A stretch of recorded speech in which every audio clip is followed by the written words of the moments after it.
So a little update on my cacao seedlings here. So I still have all 70 of them.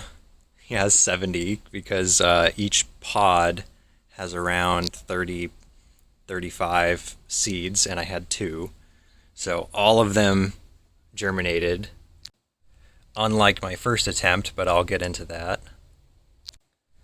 So they have a little bit of stress on the leaves because of the sun and the heat, so I moved them to be a little less exposed because in their natural environment they are more of an understory plant, so they're not naturally accustomed to that level of sun.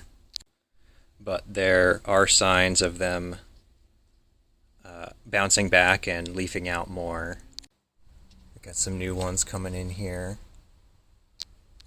And quite a lot of this is going to be experimental because they're not quite perfect for my zone here in Southern California, but they might be able to make it if I push the zone a bit. So we're going to really see and test that come fall and winter to see how well these do. I may have to bring some of them inside.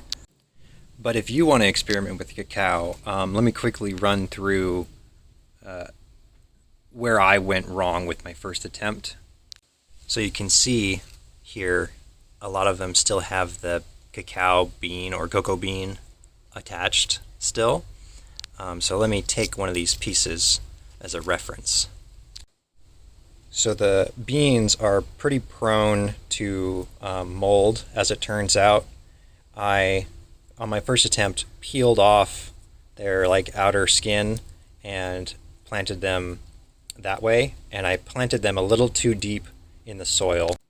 So you don't plant them fully in the soil, you'll plant them about halfway with the growing tip down. And if you want more information, I do have a video series that I started on my YouTube channel.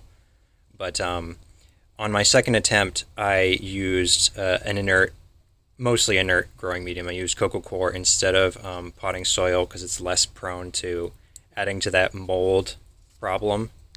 But the main thing I did differently is I did not peel the seeds. I soaked them and washed them over several days and then planted them, like I said, partially down in the growing medium. And then that's what really did the trick. And they took off within a few days to a week. And the stage that they're at now is a few months in since initial planting. And this is probably my favorite experiment that I've got going on.